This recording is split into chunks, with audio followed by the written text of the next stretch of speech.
Baiklah, hari ini kita memasuki H-5 untuk kegiatan menuju ekspedisi Mountain Abu. Ini kita lagi persiapan, lagi cek-cek barang. Mudah-mudahan semua berjalan dengan lancar. Jadi atentif.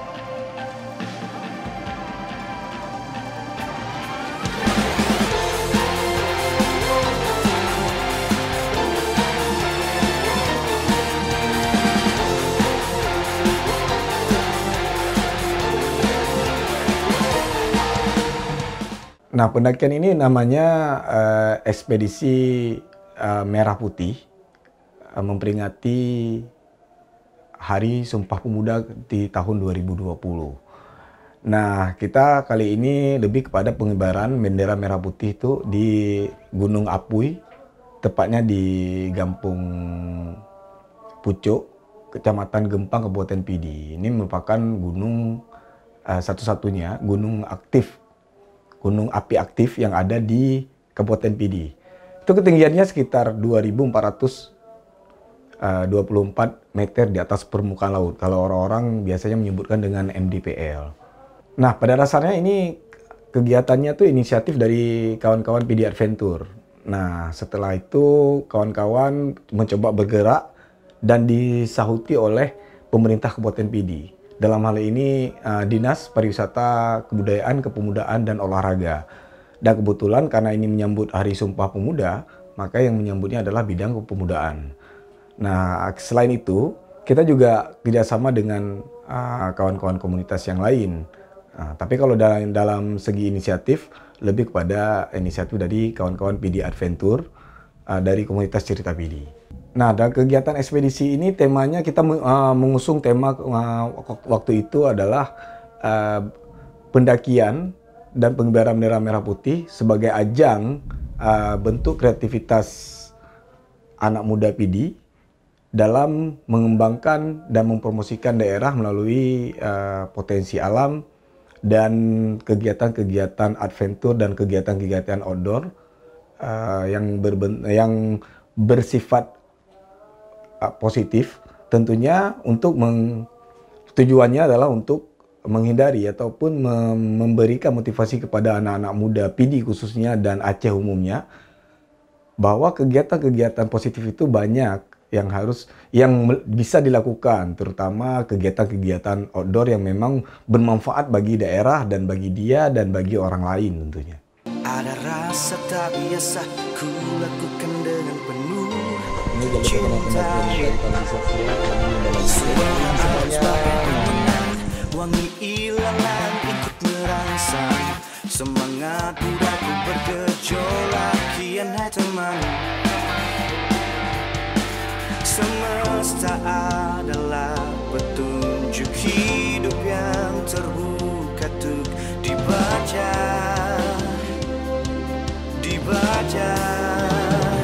Kalau dalam pendakian itu terlibatnya hanya 10 orang ya.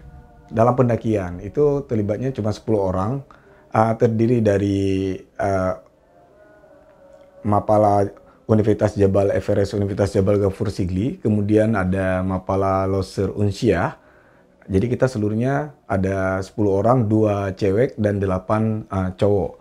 Itu sesuai dengan kita ngambil tema kenapa 10 orang itu karena kita ingat kata-kata Soekarno, Presiden pertama Indonesia, bahwa berikan kita 10 pemuda maka ku goncangkan dunia. Dan karena ini menyambut Hari Sumpah Pemuda, makanya kita bawa 10 orang. Itu untuk pendakian.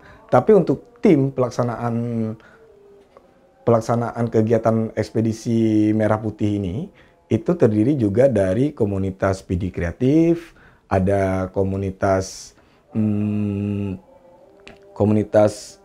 penggiat alam bebas lainnya yang ada di Pidi.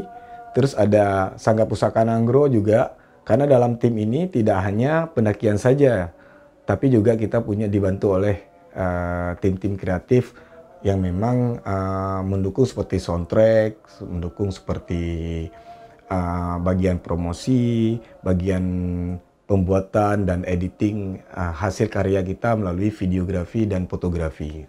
Nah, kalau untuk pendakian Persago sendiri itu kalau standarnya itu sekitar 5 hari itu pulang pergi, itu sekitar 5 hari. Tapi karena kita kemarin itu ada pembuatan video dan lain-lain, kita sampai di sana tuh pulang pergi sekitar 10 hari dari lokasi transmigrasinya. Nah, karena kita di sana 3 hari di puncak dan kebetulan kita juga ke Danau Kemiki, nggak hanya di puncak Gunung Tutung, Gunung Apui, Persago aja, tapi kita juga ke Danau Kemikinya, jadi tambah 1 hari lagi. Terus karena kita di sana 3 hari berada di puncak dan sekitarnya, jadi totalnya menjadi 10 hari. Tapi kalau pendakian standar biasa itu 5 hari sudah sampai pulang pergi. Nah, kalau dari transmigrasi, tapi kalau dari Sigli juga itu kan agak bertambah 1 hari lagi.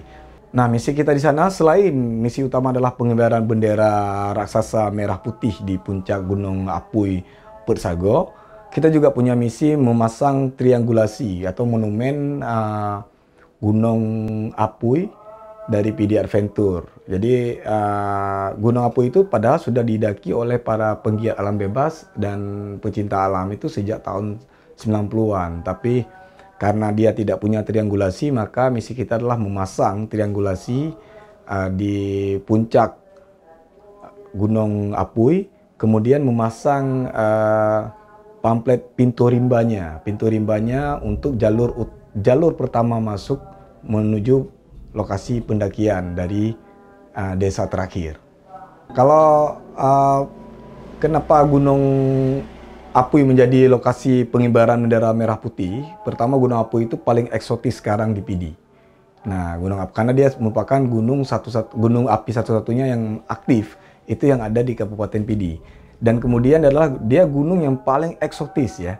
Kalau di PD itu gunung paling eksotis dan paling viral, kalau zaman sekarang tuh paling viral bagi para penggiat alam bebas.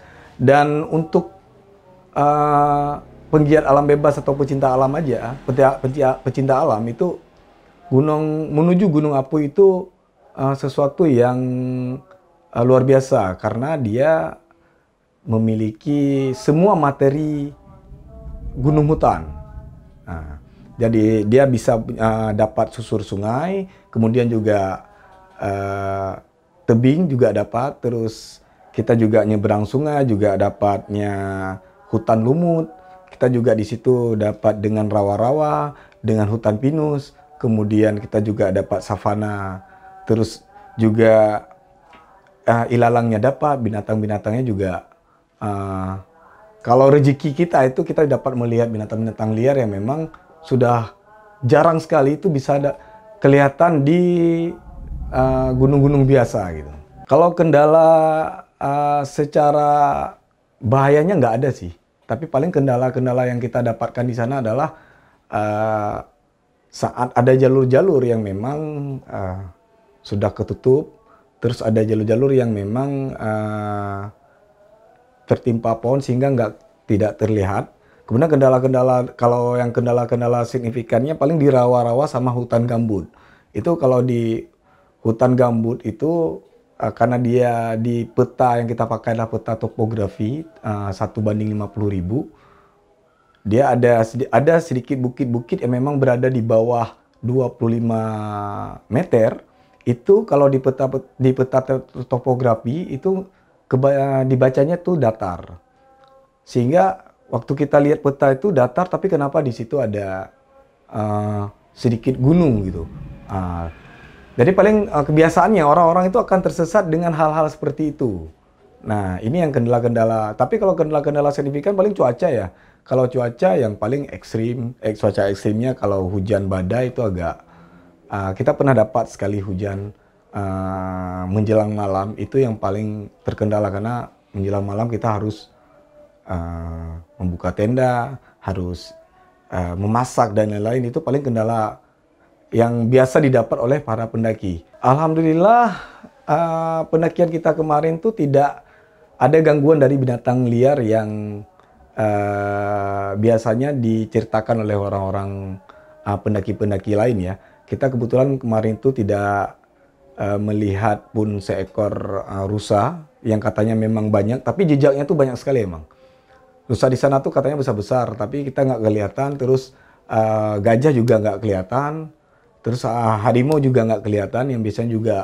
Tapi ada jejaknya juga kita dapat, jejak harimaunya. Paling kita cuma melihat elang besar ya, elang yang memang ukurannya besar, itu yang berada di Alu Icuko namanya. Jadi waktu itu kita istirahat di Alu Icuko untuk mandi-mandi dan makan. Itu kita bisa melihat langsung binatang liar namanya elang apa ya? Saya juga sudah lupa itu namanya. Tapi waktu pulang itu ada beruang madu. Ada beruang madu tapi hanya suaranya saja, tidak terlihat dianya di mana gitu. Nah, kalau settingan logistik kita tetap kalau di ilmu kepecinta alaman kita tetap memakai sistemnya makan enak, tidur nyenyak. Kalau pendakian itu, yang namanya pendakian semua itu pasti capek ya. Jadi kalau makan tidak enak dan tidur tidak nyenyak, itu lebih baik jangan melakukan pendakian. Jadi kalau pendakian setting logistik kita alhamdulillah karena memang kita dibantu juga oleh pemerintah.